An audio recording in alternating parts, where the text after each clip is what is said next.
Hey guys, welcome back to Aftertaste. So for this video, I'm going to be letting you know on some tips for school that I use sometimes. And one of the first ones is time and parking. As you know, time helps very much in every single thing that you need to do. And one of the things is with parking. So I don't know about you, but when I go to school, the parking lot gets full by 8:30. So one of the things that I do is I actually get there half an hour early. The bad news is time flies. The good news is that you're the pilot. So just manage your time and hopefully you'll get there to get a good parking spot. And if you have afternoon classes, then I'm not really sure what to tell you. The second tip is for homework and studying.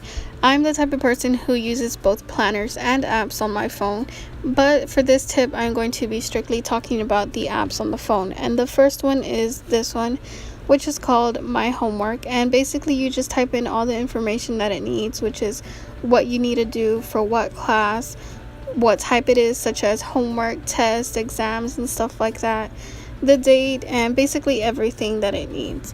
And it will remind you as long as you remember to put when for it to remind you, because I remember when I was first doing it, I was so confused as to why it wasn't even reminding me, but then I got the hang of it. And I really love this app. It's a lot better than the ones that the iPhones come with, which is called Remind, because that one really doesn't notify me. The second app, which is this little owl with glasses, is called Socratic, and basically you just take a picture of the question, and it doesn't have to be a math question, and it will just analyze and look for the answers online for you. The third one is called Remind, which is what my teacher showed us, and basically it's to communicate with your class, where she'll tell you if class is canceled and whatever. If you got a strict teacher like I do, the way I see it is deal with it. Honestly, having a strict teacher is going to prepare you for future teachers who are worse off than they are. It'll also prepare you for maybe rude people that you'll have to deal with in your later career, and basically people in the future. You have to get used to it, because honestly, you guys, this is life. It's not high school anymore. You're not just gonna get by doing the bare minimum.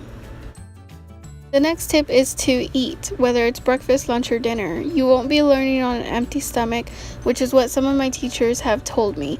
There's lots of ideas that you can search online, such as these, which I got on Pinterest, and it'll contain, fruits, vegetables, if you like vegetables. I don't personally.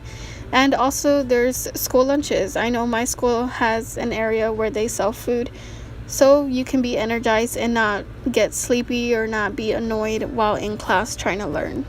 Last tip is to save your money. Save your money for other things, but this one is specifically about textbooks. Now, sometimes you can find books on Facebook, or other times there are apps. You can also buy your books as used, which come out a lot cheaper than buying them new.